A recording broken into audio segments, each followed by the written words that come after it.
नमस्कार साथियों, एक बार फिर से स्वागत आपका साहित्य दर्पण पर। और पिछले वीडियो में हमने थोड़ा सा प्रश्न पत्र किस प्रकार से आप हैंडल करें जब आप एग्जामिनेशन हॉल में, उस पर बात की थी। और आज का जो वीडियो है वो मेरे एक पिछले वीडियो पर से आगे की कड़ी है। यूँ कह सकते हैं कि एक कम से कम 1 वर्ष पहले मैंने एक वीडियो अपलोड किया था जो कि हिंदी टीचर बनने के लिए क्या योग्यता है उसको लेकर के था। लेकिन असल में क्या है कि वो जो वीडियो था वो सिर्फ आर्ट्स के जो विद्यार्थी हैं उन्हीं के लिए उपयोगी है। और यहाँ पे जो मैं कमेंट बॉक्स में देख पा रहा हूँ कि काफ़ी सारे ऐसे कमेंट आए हैं कि साइंस का अगर कोई विद्यार्थी है या फिर कॉमर्स का है तो वो कैसे हिंदी टीचर बनेगा। कोशिश तो की है कि उनका कमेंट में उसी समय उनका जो उत्तर है वो मैं दे दूँ, लेकिन फिर भी ज़रूरत महसूस हुई कि एक वीडियो इस पर बना दिया जाए कि किस प्रकार से आप हिंदी के अध्यापक बनने के लिए क्या क्या योग्यता आपके पास होनी चाहिए, किस प्रकार से आप हिंदी के एक बेस्ट टीचर बन सकते हैं। तो यहाँ पे एक तो महत्वपूर्ण बात वीडियो की शुरुआत में मैं ज़रूर यहाँ कहना चाहूँगा आपसे कि संस्कृत और हिंदी दोनों अलग अलग भाषाएं हैं। यानी कि कई सारे जो ऐसे जो विद्यार्थी हैं उनका ये था, और दूसरा था हिंदी। उनका ये सवाल था कि अगर हमें हिंदी का टीचर बनना है तो क्या संस्कृत होना ज़रूरी है। कई सारे ऐसे बच्चे हैं जो सवाल कर रहे थे कि अगर हमने बीए में हमारे हिंदी तो है लेकिन संस्कृत नहीं है, तो उसका कोई औचित्य नहीं रह गया, क्योंकि संस्कृत एक ऐसी भाषा है जो हम अमूमन 10वीं तक पढ़ते हैं। और फिर जो त्रिभाषा जो भाषा जो फार्मूला है जो कि अमूमन हर विद्यालय में और कॉलेज स्तर पर चलता है, त्रिभाषा फार्मूला, यानी कि स्कूली जो शिक्षा है उसमें 3 कोई भाषाएं आपके सिलेबस में शामिल होती है, जिसमें से अपने यहाँ अगर मैं उत्तर भारत की अगर हम बात करूं, ख़ास तौर से वहाँ जहाँ जो हिंदी भाषी राज्य है वहाँ पे एक तो हिंदी है, दूसरी संस्कृत है और तीसरी अंग्रेज़ी है। तो इन तीनों को लेकर के हम 10वीं तक ये तीनों अपन साथ में पढ़ते हैं। लेकिन 10वीं के बाद अगर कोई विद्यार्थी संस्कृत में रुचि रखता है तो फिर वो 11th और 12th यानी कि 11वीं और 12वीं में संस्कृत साहित्य लेगा, उसमें वो 11वीं 12वीं करेगा। उसके बाद बीए के दौरान यानी कि ग्रेजुएशन के दौरान भी वो संस्कृत साहित्य में उसका एक सब्जेक्ट रहेगा, फिर उसमें आगे वो एमए करेगा अगर वो रुचि रखता है तो। बाकी सभी विद्यालयों में 10वीं तक ही संस्कृत की पढ़ाई होती है। उसके बाद रुचि के अनुसार आपको विषय चुनने का मौका मिलता है, जो आपकी रुचि रही हो वो विषय आप चुनिए। तो यहाँ पे हिंदी, अगर आप हिंदी लिटरेचर लेते हैं यानी कि साहित्य, और एक और बात यहाँ साथ में कि साहित्य के साथ साथ एक हिंदी अनिवार्य भी चलता है। हिंदी अनिवार्य का मतलब है कि हिंदी कंपलसरी आपको पढ़नी है, क्योंकि भारत की राजभाषा, राष्ट्रभाषा का दर्जा तो संवैधानिक रूप से नहीं मिला है, लेकिन राजभाषा का दर्जा इसको दिया गया है। और हम सब चाहते हैं मिलकर के कि हिंदी भाषा को राष्ट्रीय भाषा का दर्जा दिया जाए, लेकिन उसके लिए सबको हिंदी आना और जानना ज़रूरी है। इसलिए वो विद्यार्थी चाहे साइंस का हो या फिर कॉमर्स का हो, यानी कि विज्ञान का हो या फिर वाणिज्य का, आर्ट्स वालों को तो कंपलसरी पढ़नी है। तो इसलिए साइंस और जो अपने कॉमर्स वाले जो विद्यार्थी हैं वो भी 11वीं 12वीं में, और अमूमन जब वो बीकॉम करते हैं या फिर कोई साइंस का अगर बीएससी कर रहा है तो भी वो पहले साल में हिंदी अनिवार्य पढ़ता है। अनिवार्य यानी कि कंपलसरी। तो अगर आप, ऐसा सवाल था कमेंट बॉक्स में कि हमने फर्स्ट ईयर में बीए फर्स्ट ईयर ग्रेजुएशन के दौरान फर्स्ट ईयर में हिंदी अनिवार्य पढ़ी है तो क्या हम हिंदी के टीचर बन सकते हैं। तो बिल्कुल नहीं, आप ऐसे हिंदी के टीचर नहीं बन सकते हैं। उसके लिए तो आपको तीनों ईयर में यानी कि ग्रेजुएशन के जो तीनों साल हैं उसमें हिंदी का साहित्य का होना ज़रूरी है, जबकि वो तो कंपलसरी 1 वर्ष की रही, तो वो सबके लिए होती है।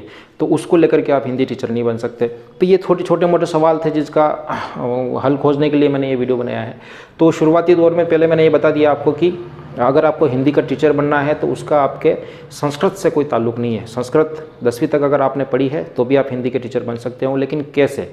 और इसके साथ में ही मैं जाऊंगा सबसे पहले तो साइंस के अगर कोई विद्यार्थी है, क्योंकि कई बार होता है कि प्रेशराइज होकर के या फिर अपना मन पहले कुछ और था बाद में बदल जाए, जब अपन देखते हैं तो हिंदी का टीचर बनने का अपने मन में आ जाता है। तो अगर किसी विद्यार्थी ने 10वीं और 10वीं के बाद अगर साइंस स्ट्रीम चुनी है, यानी कि 11वीं और 12वीं में उसके साइंस मैथ रही हो या फिर साइंस बायो रही हो, और उसके बाद उसने बीएससी भी कर ली हो, यानी कि बीएससी के बाद अब उसको लग रहा है कि मुझे हिंदी का टीचर बनना है, तो उसके पास सिर्फ एक ही ऑप्शन बचता है उस समय कि वो हिंदी से एमए करे। एमए यानी कि मास्टर ऑफ आर्ट्स, उसको वहाँ हिंदी साहित्य से एमए करनी पड़ेगी। अगर वो हिंदी साहित्य से एमए कर लेता है तो उसके पास एक द्वार खुलता है, वो है विद्यालय में फर्स्ट ग्रेड टीचर के लिए। विद्यालयों में जो कक्षा 11 और 12वीं को जो पढ़ाते हैं हिंदी साहित्य, उनको कहते हैं फर्स्ट ग्रेड टीचर, यानी कि प्राध्यापक उनको कहते हैं। और बीएससी करने के बाद वो एमए करेगा हिंदी में, और उसके साथ में उसको बीएड भी चाहिए, यहाँ पे प्लस बीएड याद रखिएगा, क्योंकि ये शिक्षक बनने के लिए बहुत ही ज़रूरी डिग्री है जिसको आपको लेनी पड़ेगी। तो हिंदी में आप एमए कर सकते हैं और उसके साथ में बीएड करने के बाद आपके पास एक ऑप्शन खुलता है कि आप हिंदी के टीचर बन सकते हैं, बिल्कुल। और हिंदी के फर्स्ट ग्रेड के टीचर आप बनेंगे जो कक्षा 11 और 12 को पढ़ाता है। और यही कह सकते हैं कि हम कॉमर्स वालों के लिए भी हैं। कॉमर्स में भी अगर किसी ने कॉमर्स की बात करें, अगर किसी ने कॉमर्स में पहले 11वीं 12वीं में वाणिज्य विषय ले लिया है और उसके बाद उसने बीकॉम कर लिया है, तो बीकॉम के बाद वो एमकॉम ना कर करके एमए कर सकता है। जिस प्रकार से साइंस में एमएससी होती है उसी प्रकार से वाणिज्य में एमकॉम होती है। तो वो एमकॉम अगर हिंदी का टीचर बनना चाहता है तो वो एमए कर सकता है हिंदी से, प्राइवेट भी कर सकता है और रेगुलर भी कर सकता है, उससे कोई मतलब नहीं है। और यहाँ बीएड कर सकता, तो बीएड उसके लिए ज़रूरी है। तो उसके लिए जो कॉमर्स का जो विद्यार्थी है उसके लिए भी जाहिर है कि बीएड की ज़रूरत पड़ेगी। तो हिंदी इसलिए भी ज़्यादा मायने रखती क्योंकि पूरे भारतवर्ष में हिंदी को राजभाषा का दर्जा दिया गया है और हर स्कूल में, कोई सा भी स्कूल रहा हो पहली से लगा करके 12वीं तक या फिर ग्रेजुएशन के दौर में भी हिंदी अनिवार्य रूप से विषय के रूप में साथ साथ चलती है। तो ये ज़रूरी है कि अगर आप हिंदी को चुनते हैं तो आपके पास अवसर बढ़ जाते हैं। बाकी जैसे कि बात करें ग्रामीण परिवेश में, ग्रामीण क्षेत्रों में, तो हर स्कूल में कॉमर्स स्ट्रीम नहीं होती या फिर कह सकते हैं कि वाणिज्य या अपने साइंस की स्ट्रीम नहीं होती है। लेकिन ग्रामीण में आर्ट्स तो होती है क्योंकि बच्चा 10वीं के बाद जितने भी स्कूल अभी जो राजस्थान की मैं अगर बात करूं तो प्रमोट किए गए हैं उनमें सब में आर्ट्स है। और आर्ट्स में हिंदी विषय या हिंदी लिटरेचर तो होगा ही होगा क्योंकि वो सबसे सरल है। तो कोई 3 है तो ज्योग्राफी हो सकती है, दूसरा इतिहास हो सकता है। तो इस प्रकार से हिंदी कह सकते हैं कि सार्वभौमिक सत्य है, सब जगह चलती है और सब जगह इसका अपना हर स्कूल में इसका वजूद है। इसलिए आपको हिंदी में अगर आप आगे बढ़ना चाहते हैं तो आपको मौके ज़्यादा मिल जाते हैं, अवसर।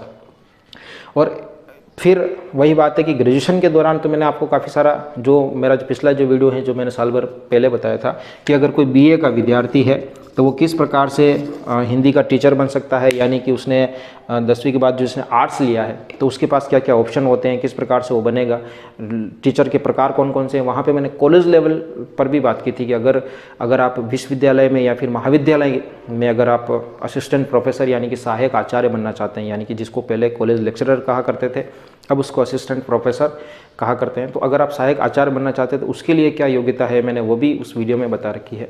और उसके साथ ही अब क्योंकि बदलाव लग तो रहा है कि आने के चांसेस हैं, क्योंकि अगर 2000 आगे जो 2020 वाली जो नई शिक्षा नीति है जैसा मैंने उस वीडियो में भी बताया है, अगर वो लागू हो जाती है तो कई ऐसे राज्य हैं जिसमें कॉलेज लेक्चरर के लिए यानी कि असिस्टेंट प्रोफेसर अगर आप महाविद्यालय में पढ़ाना चाहते हैं किसी भी सब्जेक्ट में तो उसके लिए आपको अभी हाल फिलहाल राजस्थान में भी मैं अगर बात करूं तो एग्ज़ाम देना पड़ता है, यानी कि कॉलेज लेक्चरर का एग्ज़ाम होता है। लेकिन अब अगर B3 है इनका जो एक नियम है यूजीसी का, अगर इसके अनुसार वो भर्ती करना शुरू करेंगे तो उसके लिए उन्होंने प्राथमिकताएं दी कि 11, 12 और ग्रेजुएशन के और आपके जो पोस्ट ग्रेजुएशन यानी कि एमए के जो प्रतिशत है उनका गुड एकेडमिक रिकॉर्ड वो देखेंगे, उनका अंक इसमें जोड़ा जाएगा। और उसके साथ में ही ये पीएचडी को इन्होंने अनिवार्य कर दिया है कि पीएचडी अनिवार्य रहेगी, अगर आपने पीएचडी कर रखी होगी तभी आपको कॉलेज शिक्षा में लिया जाएगा। तो पीएचडी के भी अलग से अंक जुड़ेंगे। उसके साथ ही नेट जेआरएफ है ही है जो कि राष्ट्रीय स्तर पर जो भारत के राष्ट्रीय स्तर पर होने वाला एक एग्ज़ाम है, नेशनल एलिजिबिलिटी टेस्ट यानी कि राष्ट्रीय पात्रता परीक्षा, वो आपके पास होना चाहिए, उसका भी अलग से नंबर जुड़ेंगे। और फिर उसके बाद अगर कोई आपके जो पेपर पब्लिश हुए हों किसी पत्रिका में राष्ट्रीय स्तर पर या फिर अंतर्राष्ट्रीय स्तर पर, ऑनलाइन भी हो सकते हैं या फिर ऑफलाइन भी, तो उसका भी जो भारांक है वो इसमें जोड़ा जाएगा। तो कहने का मतलब फिर इन सब को मिला करके जो मेरिट निकाली जाएगी फिर उसमें जो सबसे अच्छा प्रदर्शन करेगा वो इंटरव्यू के लिए उसको कॉल किया जाएगा, यानी कि इंटरव्यू होगा उसके बाद और फिर उसको कॉलेज लेक्चरर के पद पर यानी कि असिस्टेंट प्रोफेसर के पद पर नियुक्ति दी जाएगी। तो अब एग्ज़ाम नहीं होगा, यानी कि कंपटीशन एग्ज़ाम नहीं होगा, ऐसा सुर्खियों में है अभी हाल फिलहाल। तो अब इसमें क्या होगा या नहीं होगा ये तो भी कह सकते हैं कि भविष्य के गर्भ में है। और इसके साथ ही एक और बात जो मैं यहाँ अंत में कहना चाहूँगा कि वापस वही बात दोहराऊँ कि संस्कृत और हिंदी का, हाँ अगर ऐतिहासिक तौर से इनका रिश्तेदारी माने तो ये संस्कृत से ही हिंदी निकली है तो माँ और बहन का रिश्ता है, लेकिन कंपटीशन के क्षेत्र में दोनों अलग अलग भाषाएं हैं। जो रुचि के अनुसार होगा वही व्यक्ति संस्कृत चुनता है। जिस प्रकार से आप हिंदी साहित्य चुनते हैं तो उसी प्रकार से हिंदी संस्कृत साहित्य चुन करके आप इसमें आगे बढ़ सकते हैं। और उसके टीचर भी, क्योंकि स्कूलों में हर स्कूलों में जैसा कि मैंने बताया हिंदी हर स्कूलों में होती है, लेकिन संस्कृत साहित्य हर स्कूलों में नहीं होता, कहीं कहीं वो होता है। तो इसलिए आपको ज़रूरी है कि पहले थोड़ी सी समझ बनाएं। और फिर एक और बात मैं यहाँ कहना चाहूँगा कि जैसे मध्य प्रदेश, उत्तर प्रदेश या फिर राजस्थान, इसके आसपास के जो इलाके हैं वहाँ पे ये सिस्टम लागू है। अब अगर आप कहीं और राज्य से बिलोंग करते हैं तो ये सिस्टम नहीं हो, तो आप अपने स्तर पर या फिर अपने राज्य के स्तर पर किसी बड़े जो शिक्षाविद है उससे मिलकर के ये सलाह मशवरा करेंगे किस प्रकार से अपन टीचर बनेंगे। तो हो सकता है कि कहीं और बीएड नहीं चल रहा हो। तो यहाँ मैं एक और बात ज़रूर कहूँगा कि एक एग्ज़ाम और है जिसको अपन कहते हैं सीटेट। असल में सीटेट का जो प्रावधान है वो यहाँ नाम से पता चल रहा है, सेंटर टीचर एलिजिबिलिटी टेस्ट, यानी कि केंद्रीय अध्यापक पात्रता परीक्षा है। जैसे कि आप लेंगे केंद्रीय विद्यालय, केवी का नाम आपने सुना होगा, तो अगर आप केवी में भी, तब विद्यालय हैं जाहिर है, तो वहाँ पे भी हिंदी होती होगी। अगर आपको केवी का टीचर बनना है तो आपके पास ये योग्यता होनी चाहिए। यहाँ पर भी 2 पेपर होते हैं, जो 1 से 5वीं तक को पढ़ाने के लिए अलग होता है और 6 से 8वीं तक को पढ़ाने के लिए अलग पेपर होता है सीटेट में भी, जो लेवल 1 और लेवल 2 वाले होते हैं। तो इस प्रकार से केंद्रीय विद्यालय में अगर आपको जाना है तो सीटेट का भी आप एग्ज़ाम दे सकते हैं। उसको क्लियर करके फिर आप जो राज्य का जो भी आपका नज़दीकी जो है इसकी भी वैकेंसी निकलती है, तब आप इसमें फॉर्म भर सकते हैं। तो ये मोटे मोटे तौर पर मैंने बता दिया है कि किस प्रकार से आप अगर साइंस से हैं तो एमए कर सकते हैं, अगर आप कॉमर्स से हैं तो भी आप एमए कर सकते हैं और हिंदी के टीचर बन सकते हैं। बाकी और कोई ऑप्शन आपके पास रह नहीं जाता, क्योंकि टीचर जो first grade, second grade, third grade, तो सेकंड ग्रेड का ऑप्शन भी आपके पास है नहीं है और थर्ड ग्रेड का नहीं है, तो सिर्फ एक ही ऑप्शन यहाँ पे आपके पास है, वो है एमए का। तो ये ज़रूर याद रखें, ध्यान रखें कि अगर आपको बनना है तो प्रॉपर एमए करके आप इस फील्ड में आ सकते हैं। इसके साथ ही अगर आपका फिर भी कोई सवाल हो इससे जुड़ा हुआ रिलेटेड तो ज़रूर आप पूछें। तब तक के लिए धन्यवाद, शुक्रिया।